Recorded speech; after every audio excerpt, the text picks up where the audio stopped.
Então nós estamos a fazer a reflexão, o estudo do livro Os Mensageiros.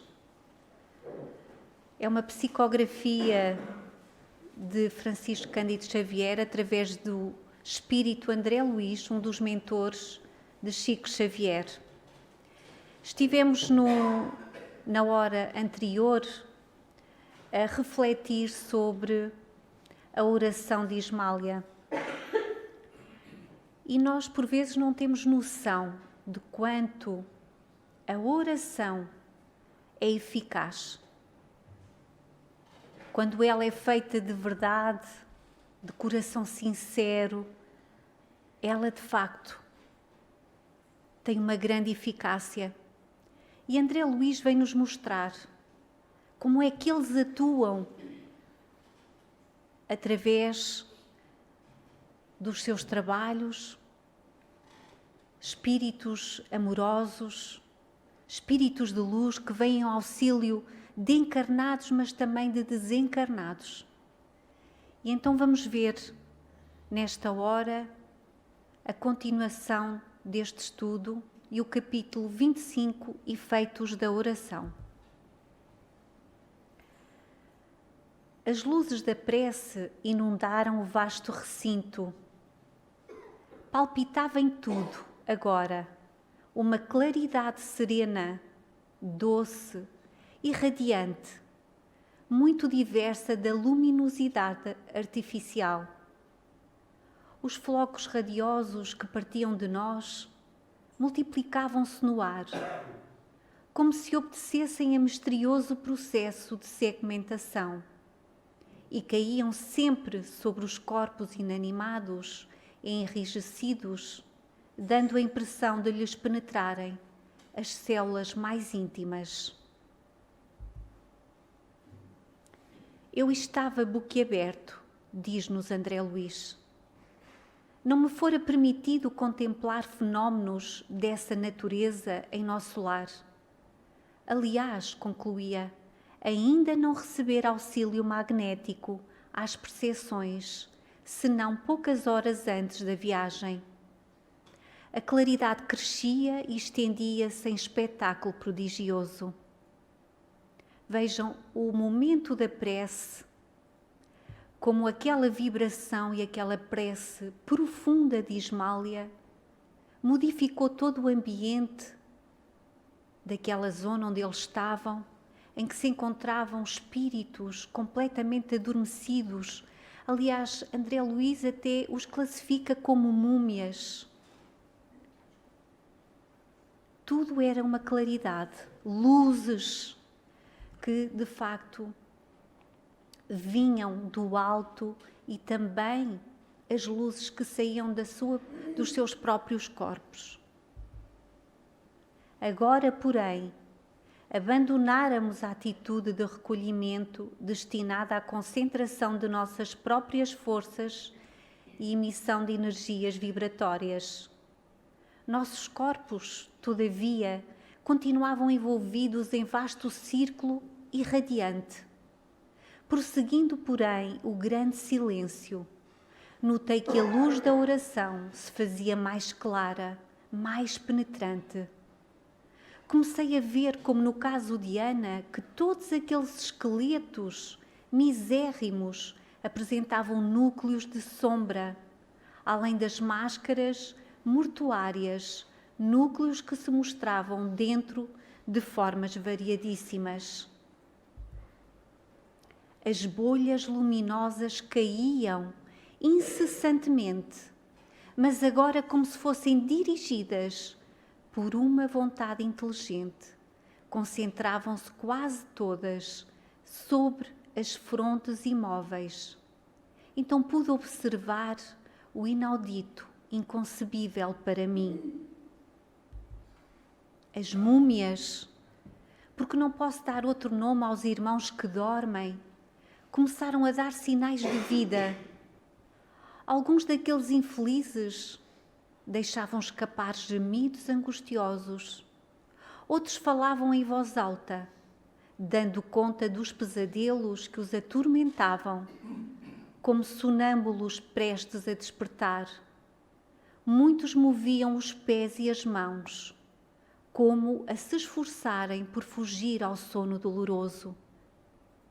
Vejam só, estes nossos irmãos, espíritos completamente adormecidos, não adormecidos em sonhos agradáveis, mas sim em pesadelos, em grande sofrimento, através desta prece sentida e profunda e de toda a vibração de todos os trabalhadores que ali estavam, como André Luís, como aquela prece começava a fazer efeito naqueles irmãos, naqueles espíritos em sofrimento.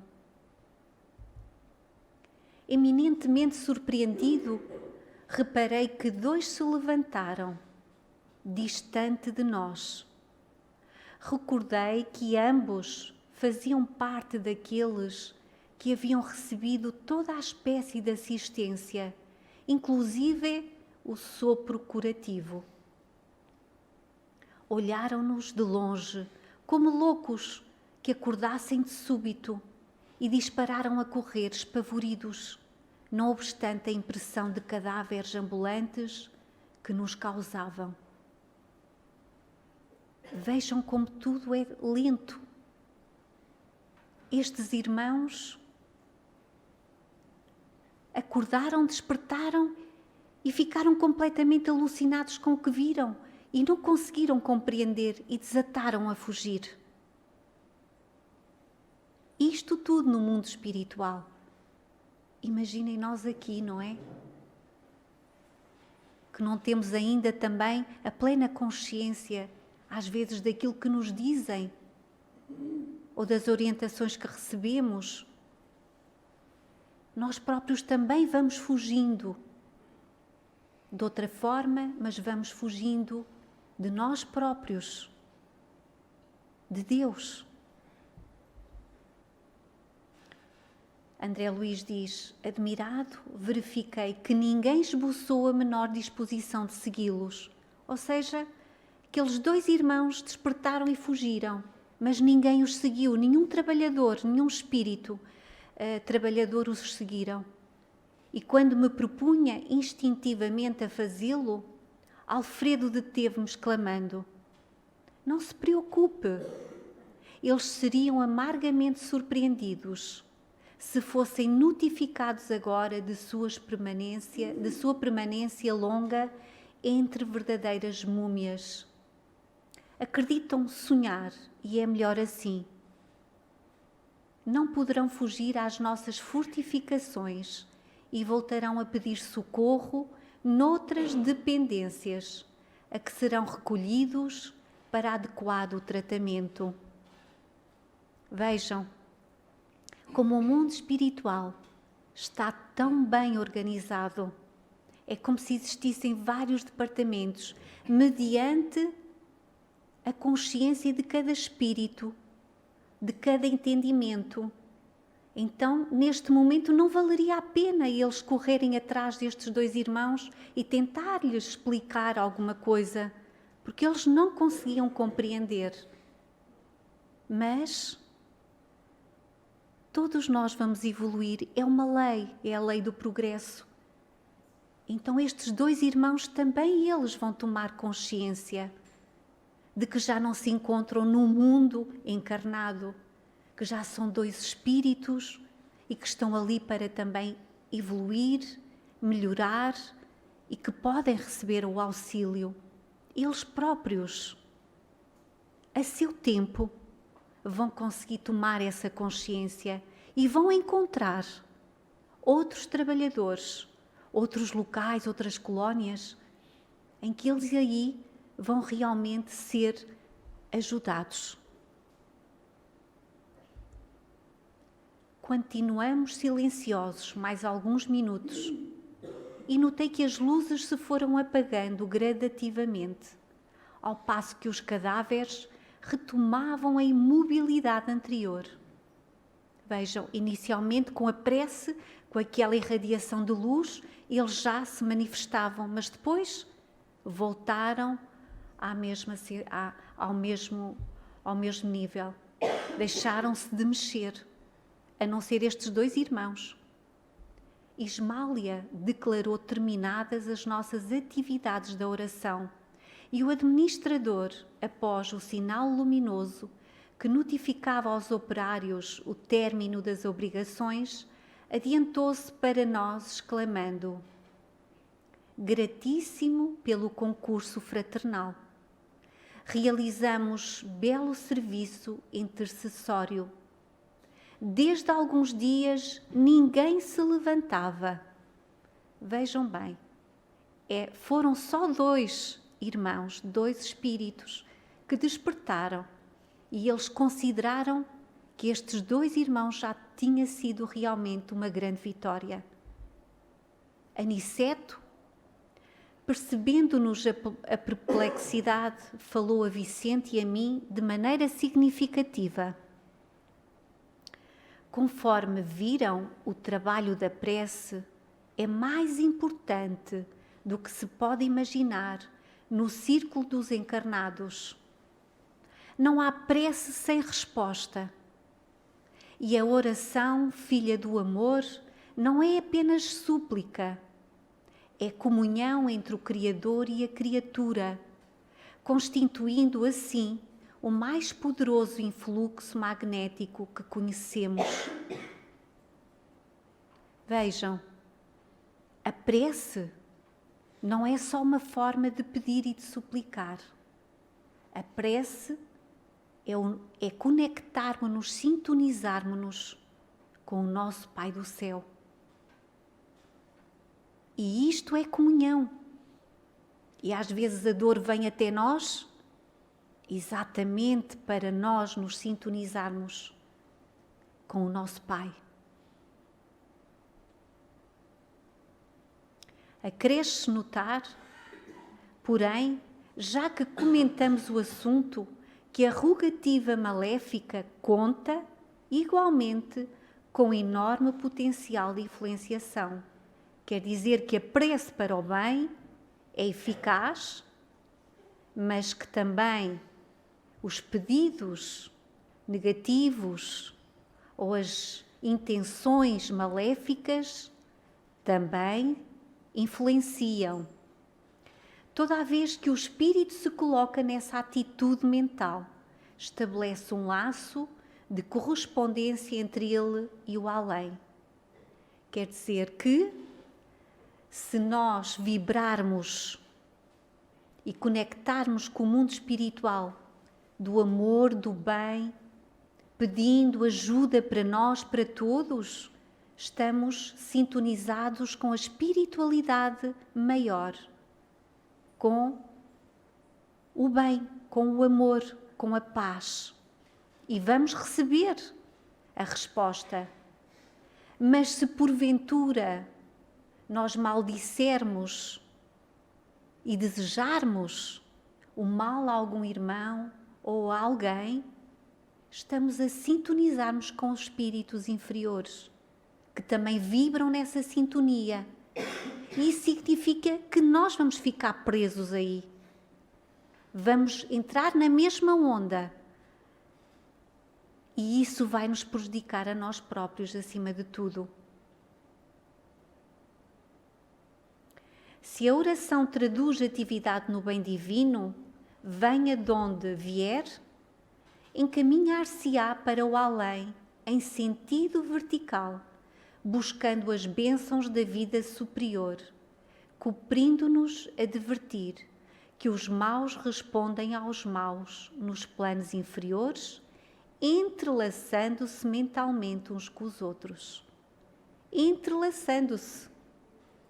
Portanto, vejam como nós, da forma como nós vibramos, recebemos de resposta. E existe um ditado muito antigo que é: o feitiço vira sempre contra o feiticeiro. E, portanto, isto é uma grande verdade.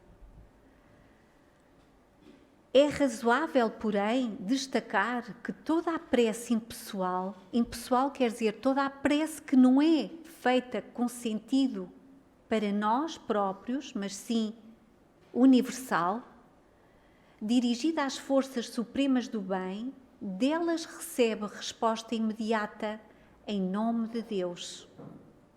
Sobre os que oram nessas tarefas benditas, fluem das esferas mais altas os elementos força que vitalizam o nosso mundo interior, edificando-nos as esperanças divinas e se exteriorizam em seguida, contagiados de nosso magnetismo pessoal, num intenso desejo de servir com o Senhor. Quer dizer que quando nós intercedemos, fazemos prece pelos nossos irmãos, por pessoas que até conhecemos ou que não conhecemos, por todos aqueles que sofrem, pela paz no mundo, pelos que mais necessitam de ajuda, tenhamos a certeza que nós estamos a receber muito mais. Muitas das vezes não é necessário pedir para nós. Basta pedir para os outros, porque nós já estamos a receber. Mas pedir de coração sincero. E procurando materializar o pensamento para facilitar-nos a compreensão, acentuou: viram vocês cair sobre nós os elementos a que me refiro, e observaram a sua exteriorização com as luzes de cada um de nós, em benefício dos irmãos que dormem e sofrem. Ou seja, vinha do alto aquelas luzes maravilhosas que passavam por todos eles, os trabalhadores, que depois deles próprios se refletia para todos aqueles irmãos em sofrimento. Concedeu-nos o Altíssimo a força de auxiliar, em porções iguais para todos, mas nós a espalhamos de acordo com a nossa possibilidade e coloração individuais. Quer dizer que Deus não dá mais capacidade de intercessão a uns do que a outros, dá igual. Agora, tudo depende de nós. Nós que somos como se fosse o vaso, não é? Que passa por nós essa força de Deus, essa luz, e que nós expandimos através, no fundo, do nosso magnetismo para ajudar aqueles que estão próximos a nós ou por aqueles que nós pedimos. Depende de nós. E verifiquem que há uma coloração diferente para cada um e todas são importantes. Ismália, cujos sentimentos são mais amplos e universalistas que os nossos, pode receber com mais clareza o auxílio divino e distribuí-lo com mais abundância e eficiência, porque Ismália realmente já tinha uma noção do amor incondicional. Então os seus sentimentos eram mais amplos, não era individualista, não pensava em si. Ela pensava no bem de todos. E ao pensar assim, mais recebia, mais beneficiada era. Temos aqui uma profunda lição. Como já disse, o Pai visita os filhos necessitados através dos filhos que procuram compreendê-lo. Não poderíamos abusar do Senhor como abusamos no círculo terrestre dos nossos pais humanos. Não vive Ele ao sabor de nossos caprichos pessoais. Nunca poderia vir em pessoa enxugar o pranto do necessitado que chora, em consequência, aliás, do olvido das divinas leis. E nós sabemos que Deus, o Criador, tem que dirigir um universo inteiro, tem que manter o equilíbrio de tudo, mas Ele envia os irmãos mais capazes para nos auxiliarem. Compete ao necessitado caminhar ao reencontro dele. O Senhor, todavia, atende sempre a todos os homens de boa vontade, por intermédio dos homens bons que se edificam na casa divina. Todos os nossos desejos e impulsos razoáveis, são atendidos pelas bênçãos paternais do Eterno. Ainda que nos demoremos nas lágrimas e nas aflições, jamais permanecemos ao desamparo. Que lindo! Nunca estamos sós. Deus não deixa ninguém órfão, nem um irmão que, enfim, ainda se compraz no mal, que ainda nega Deus, que ainda não compreende que é um ser espiritual. Deus não abandona ninguém. Ele envia sempre os que auxilia, os que vão auxiliar, sejam eles espíritos, sejam eles irmãos encarnados. Todos nós somos sempre ajudados uns pelos outros e pela espiritualidade maior. Apenas devemos salientar que as respostas de Deus vão sendo maiores e mais diretas à medida que se intensifique o nosso merecimento, competindo-nos reconhecer que para semelhantes respostas são utilizados todos quantos trazem consigo a luz da bondade ou já possuem mérito e confiança para auxiliar em nome de Deus. Assim como Ismália nós verificamos, ela tinha um poder de oração, de intercessão, maior que qualquer um dos outros trabalhadores, porque ela tinha consciência do amor incondicional, do ser universal que é. Assim, nós também aqui, uns com os outros, temos sempre quem nos auxilia, temos sempre a quem recorrer, basta nós, de facto, procurarmos. As explicações de Aniceto abriram novos campos de meditação. O esclarecido instrutor, contudo, não dera por fim da lição e, depois de longa pausa, concluiu: já que vocês se encontram comigo num curso de serviço auxiliador, espero que aproveitem o máximo ensinamento desta hora. Reparem que nestes pavilhões temos 1980 abrigados que dormem. Vejam bem, tantos. Todos recebem diariamente alimento e medicação comuns, mas só 400 são atendidos com alimento e medicação especializados, por se mostrarem mais suscetíveis de justa melhora. Quer dizer que o tratamento não é igual para todos. Depende de cada um. Depende da receptividade, depende da consciência que têm e também do merecimento, com certeza. E nós aqui, encarnados, é igual. O tratamento nunca é igual para todos. Desses 400, apenas 2/3 se revelaram aptos à recepção de passos magnéticos. Só 2/3 de 400. Muitos não podem receber, por enquanto, a água efluviada. Estão a perceber? Até nós aqui às vezes queremos vir para o passe, queremos vir para a fluidoterapia, mas a irmã Leonor diz-nos: vá à palestra à segunda-feira, porque alguma coisa tem que ser feita em primeiro lugar, que é termos consciência de quem somos, sermos esclarecidos. E então depois, possivelmente, poderemos receber então um outro tipo de tratamento. Ou então ao contrário. Pode ter que iniciar primeiro pela fluidoterapia ou pelo passe, mediante a necessidade, e seguir adiante sempre com as palestras e com o curso. Tudo tem um sentido. Nada é por acaso, nada. Mesmo até quando nós viemos até esta casa para fazer atendimento fraterno. E nesse dia há uma lista longa de atendimentos. E logo, por azar, pensamos nós, não conseguimos falar com a irmã Leonor.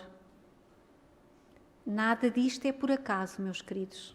Nada disto. Tudo tem um sentido.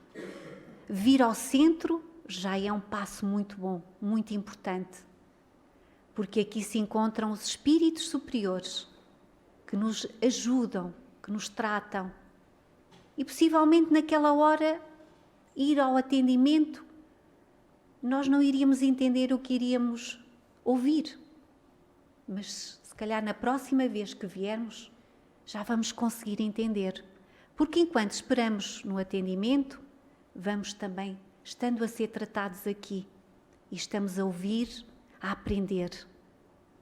Portanto, que ninguém fique decepcionado, que ninguém pense que não é atendido como aquele que já foi atendido, porque tudo o Pai sabe como fazer. É sempre para bem de nós. Poucos foram contemplados com o sopro curativo e somente 2 se levantaram, ainda assim, profundamente perturbados. Vejam bem, de tantos irmãos ali, só 2 se levantaram ainda por cima, completamente perturbados. Não tinham noção do que estava a acontecer. Já que iniciaram um trabalho de cooperação fraternal, não esqueçam esta lição. Façamos todos o bem, sem qualquer ansiedade. Isto é muito importante.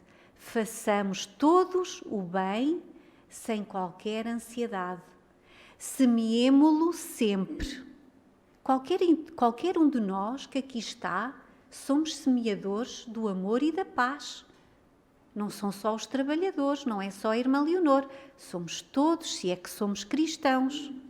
Então, semeemo-lo sempre e em toda a parte, mas não estacionemos na exigência de resultados.